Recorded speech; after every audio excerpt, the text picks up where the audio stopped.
Hey, you guys may have noticed from the stories that I've read from my home office that I have this thing for saguaro cacti. And so it will come as no surprise to you that at least one of the books that I read would be about the saguaro cactus. So today's story is going to be Hector the Loneliest Saguaro, written and illustrated by Catherine Humphrey.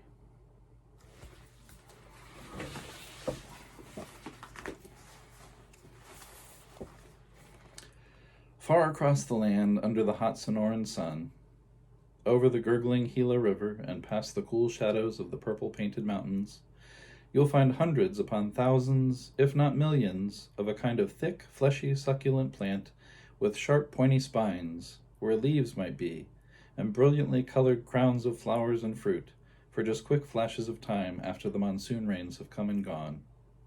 They are the cactus. The Sonoran Desert.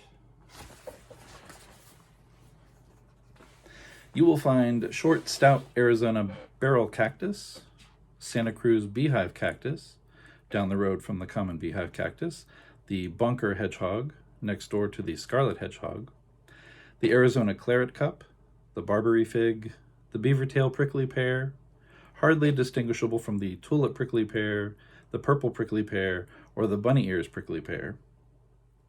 You have the grouchy old choyas, including the jumping kind, the whipple, the diamond, the cane, and even the cruelest old grouchy choya of them all, the devil. You will see every single size and shape, color, and construction. But towering tall and proud over each and every one of them is the mighty king of all the cactus, the saguaro.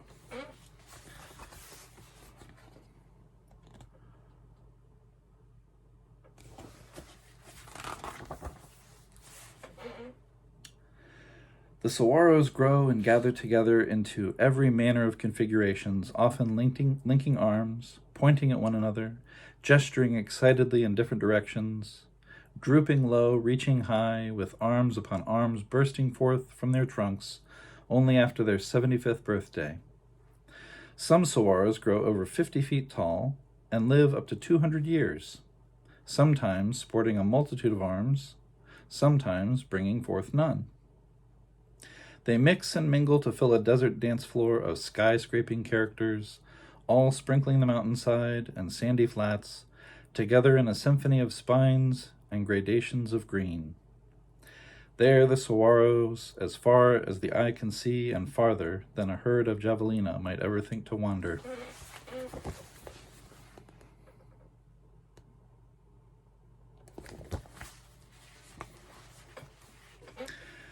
But as one travels the rocky path a little further upwards into the foothills, the climate cools, and the soil dries, and the saguaro begin to thin out. Fewer and fewer they are until at a certain point in the landscape they just stop. And there, at the very end of the line, you will find Hector.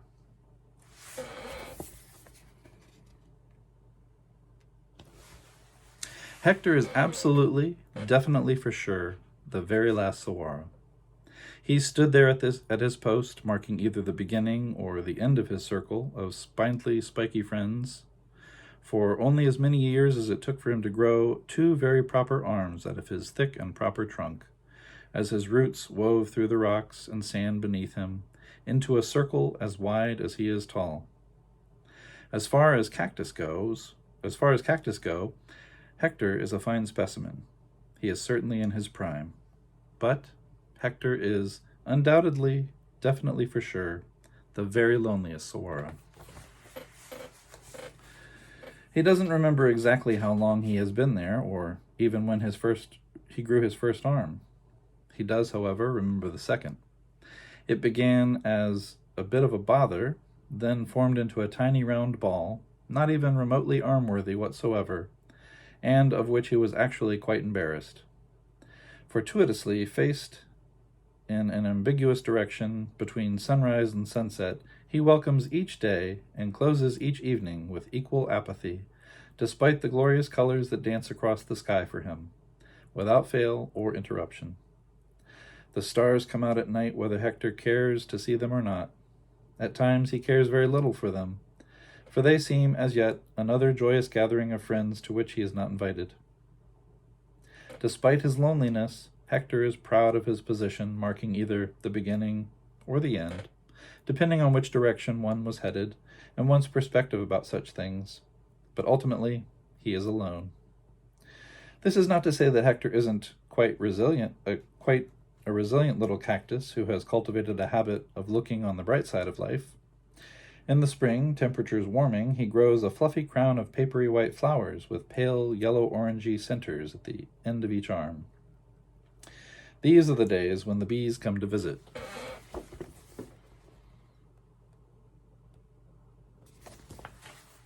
Each spring, it's a new group of bees, or a different group, or the same group with new or different members. But regardless, no one involved has enough time to really get to know one another. The bees are a solid, stable bunch who go about their bee business with smiles on their little bee faces and tiny little buzzy hums. They may not be his people, but Hector likes the bees. He's very happy to help them out. They go about collecting pollen from his white blooms and carry it in swarms all across the desert to pollinate the rest of the flowers and keep them blooming year after year. This is something Hector is quite proud of, and a way he plays a part within his beloved desert dynasty. It's far too few days before the bees leave to go back to wherever it was they came from, and the paper white flowers in Hector's arms dry and wither, eventually returning back to the dust and the rocky sand below. Through the comings and goings of all the desert fauna, Hector does have one true ally, a best friend, if you will. She is his one constant in the wild and unpredictable goings-on of that bustling desert. In the most crucial of all Cactus's relationships, she is the sun. Hector cannot remember the very first time he felt the warmth of her glow, but he intuitively knows that it was long before he grew his second arm, or even his first. He can count on the sun to watch over him, stretching out her rays downward through the firmament, from her celestial sphere into a warm embrace of his very cells. For a cactus, the sun is everything, and for Hector, she was nothing less than his flaming, luminous guardian. For a few hours a day, he can look upon her loving face, and she his. They've never spoken, as though she appears so near in the sky she actually resides millions of miles upward. Hector is happy just to know she is there.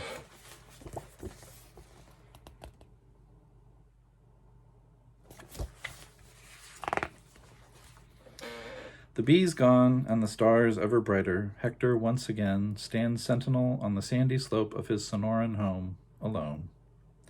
Hector often grows tired of standing so upright, so proud. If just once he could sit. Though weary, he rarely wondered to himself exactly why he had to be the very last saguaro. While thoughtful, cacti are not known to be especially self-reflective or existential, but rather accepting of their lot in life, in their grand role as kings and their fate to reign on for hundreds of years, if the sun, the soil, and the stars should so bless them.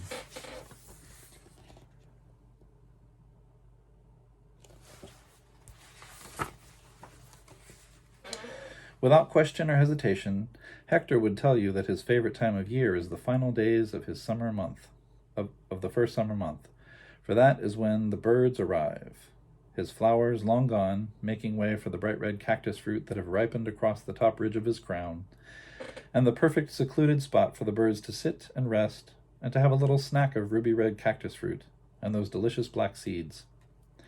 And oh, do they come and sit and snack and snack and snack. Finches, woodpeckers, mourning doves, and even tiny furry desert bats swoop in and out, some in a flash and some taking a moment to rest.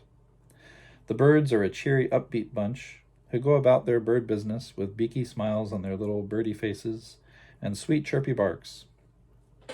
Hector is very happy to help them out, though they often make him feel invisible, so focused on his fruit and their rigorous schedules before or after their migration, the nest building, the egg laying, and the chick rearing. But that is okay. Though they may not be his people, Hector likes the birds. They fill their bellies with fruit and seeds and fly off to spread them over the desert to keep things blooming year after year. This is another something Hector is quite proud of, and another way he plays a part within his desert dynasty.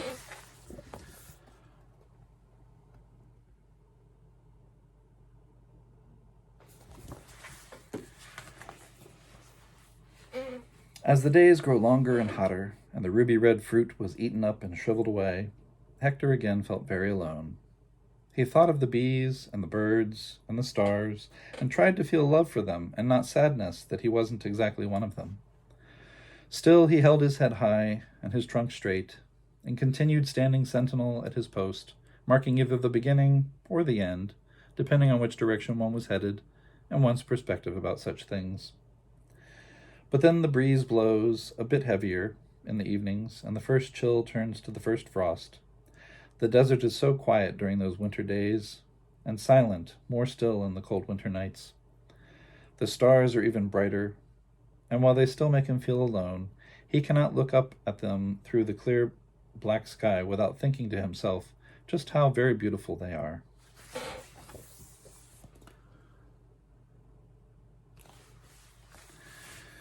Hector wondered, would he ever exactly get used to his lonely predicament? Does one grow out of this emotion, loneliness? Does one become immune to this solitary sense? Year after year upon innumerable years, is one ever exempt from wishing for real conversation versus just silent observation? The sun looked down on him with her warm, sweet face in sympathy, but she offered no answers. Hector felt anger and frustration rising up his trunk, but allowed it only for a moment. To be sure, a cactus moment is quite a bit longer than an average, just regular kind of moment. He then paused his self-pity and tried to remember what an important part he played in this world, and the pride he felt at the rise and fall of every season. And what it is that I shall do, Hector said to himself, if I ever sit. I will never quit. I will stand tall and strong against the wind and the rain and the stifling heat, and serve as a sentinel to mark either the end or the beginning, depending on which direction one was headed, and one's perspective about such things. So that is what he did, for such a time that he hardly even remembered feeling that way, and ever so slowly his arms grew just a bit longer, his trunk a bit thicker, and his crown rose just a bit higher from the rocky sand at his base.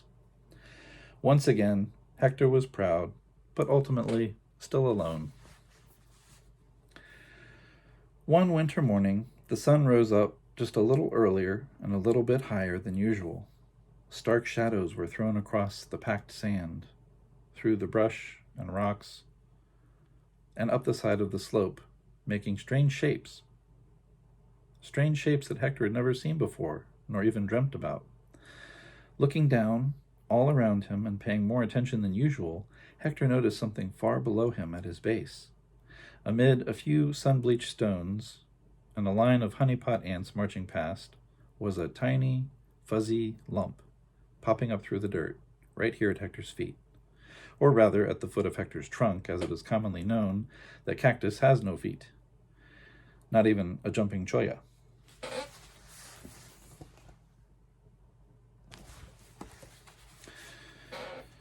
Right there, so close, so round. What is this tiny thing? Hector wondered to himself. A new kind of rock? A pebble? A dove's egg wrestled from a nest in a storm? A bird? A bee? A fallen star? What else in his desert sanctuary could this little plump pop-up possibly be?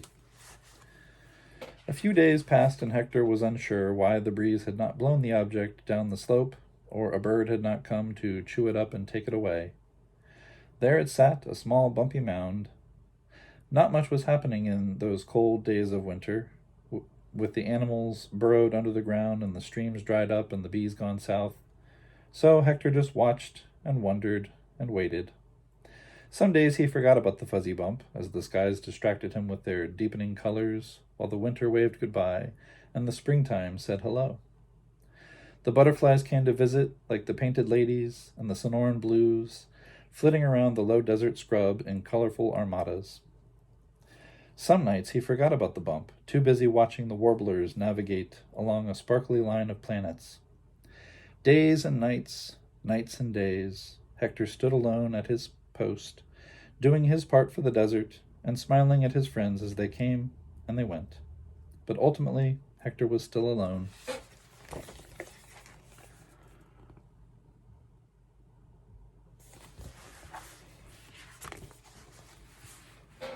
One rare and delightfully overcast afternoon, an especially plump mourning dove was perched on his newly ripened crown of red cactus fruit. Plop! He lost a juicy chunk that thumped to the ground, splatting red into a perfect spotty circle. Hector looked down and noticed the bump. The fuzzy bump was no longer just a bump, but, well, taller. It appeared to have sprung some proper spines. Hector thought to himself, how familiar. In fact, could it be? So close? Just right there?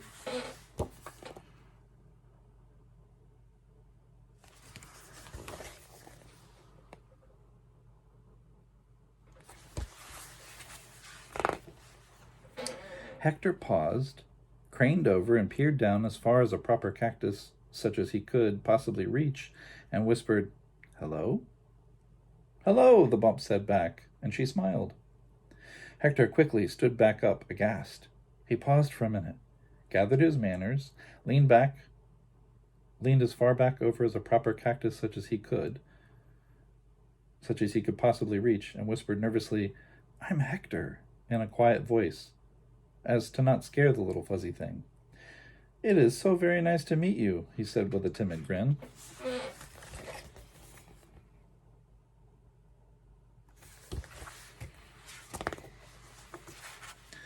"Hello, Hector," chirped the littlest saguaro cactus Hector ever imagined he would see. But this one was real. She was right there next to him.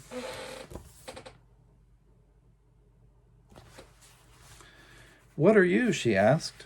"I'm a cactus," he replied. "What am I?" she asked. "You are a cactus too," said Hector. Hector took in a breath, paused, and leaned over just a little bit further. "And you, my little cactus, are of the best and the biggest of all the cactus and all the earth. You are a saguaro." She blinked up at him and with a beaming smile looked around at their beautiful desert home with fresh wonder. And the warm breeze blew and the stars shone bright, and the loneliest saguaro and the littlest saguaro in all the great Sonoran desert, now together on their mountain slope, stood sentinel at their post, marking either the beginning or the end, depending on which direction one was headed and one's perspective about such things, never to be alone again. The end. Or the beginning.